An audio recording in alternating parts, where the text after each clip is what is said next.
One of the most important things in taking care of oncology patients in this day and age is having an offering of clinical trials.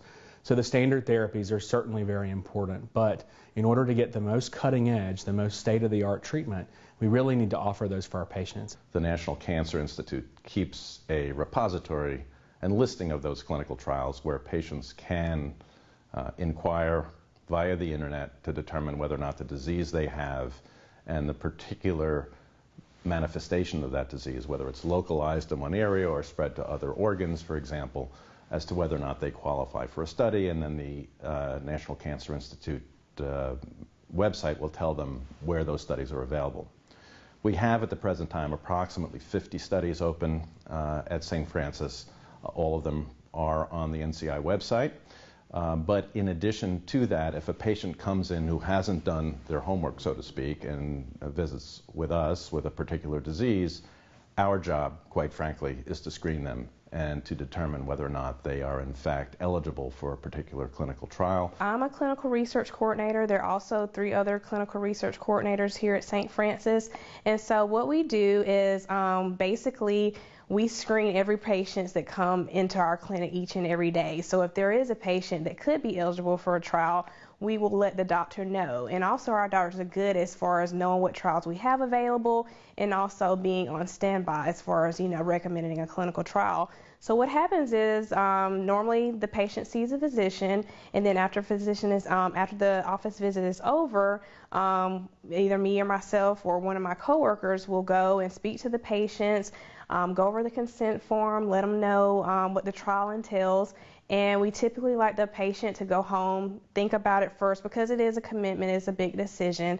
And so once we've done that, we'll do all the screening procedures, all the scans, tests, or whatever to see if the patient's eligible. And once they are deemed eligible, we're the point of contact while they're getting their treatment. So any problems, questions, concerns, they call us, and then we'll speak to the physician if needed. One of the most frequently asked questions, especially dealing with the clinical trial, will I be a guinea pig? Some people have this predisposed idea of, oh, I'm going to be a guinea pig.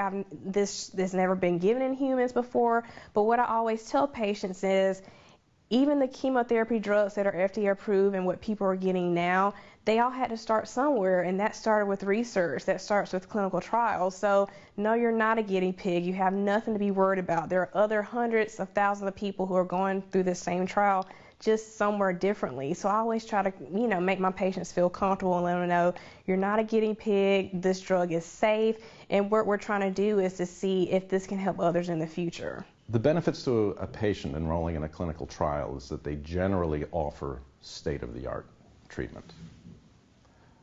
Oncology is not a static science, it's a very dynamic science. And if I look at the 25 or so years in which I have been in practice, and instead of looking incrementally in step-by-step fashion, I look at what's happened over the period of the entire 25 years, the changes have been fairly dramatic from when I started.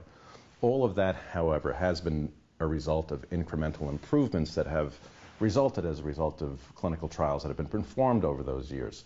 So every patient who gets treated in an oncology office, whether they are part of a clinical trial or not, are benefiting from the decision of other individuals to go into a clinical trial and participate and further our research and treatment goals.